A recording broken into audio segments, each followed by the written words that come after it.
The first decision to which the G20 leaders should agree to relates to the International Monetary Fund. The International Monetary Fund is not capable now of addressing a major reduction in capital flows to the emerging world. The conservative estimates speak about $250 billion in resources that the IMF would have to provide to these countries. And as I say, the IMF is not ready. So replenishing the IMF with funding is the number one priority. And that can be done in different ways. The IMF can issue money, can issue currency. Its currency is called the SDRs. And that can be done. Or it can borrow money from countries that have surpluses, and that is the new arrangements to borrow. Countries like Germany, Japan, the oil-producing countries. Either one of those two approaches is fine. The important thing is that the IMF is ready to deal with a deeper crisis. A lot of people thought that this was going to be a crisis in the north, in the U.S., Europe, but that Latin America will continue to grow at relatively high rates. But the reality is saying exactly the opposite. Take the case of Mexico, which is heading to a severe contraction this year, maybe more than 2%, which actually will make the recession in Mexico even worse than in the U.S. The Central American countries are also going to be hit, mostly because of the reduction in remittances from workers currently here in the U.S.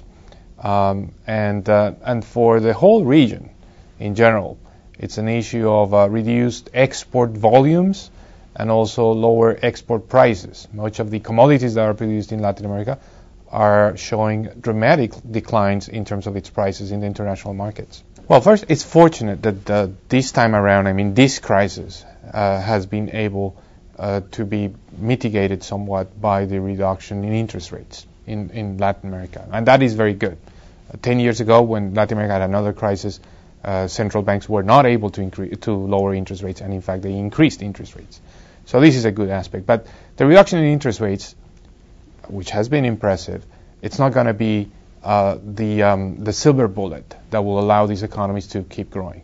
There's been some effort at stimulating the economies with fiscal packages, but the capacity of these countries to adopt expansionary fiscal policies is limited.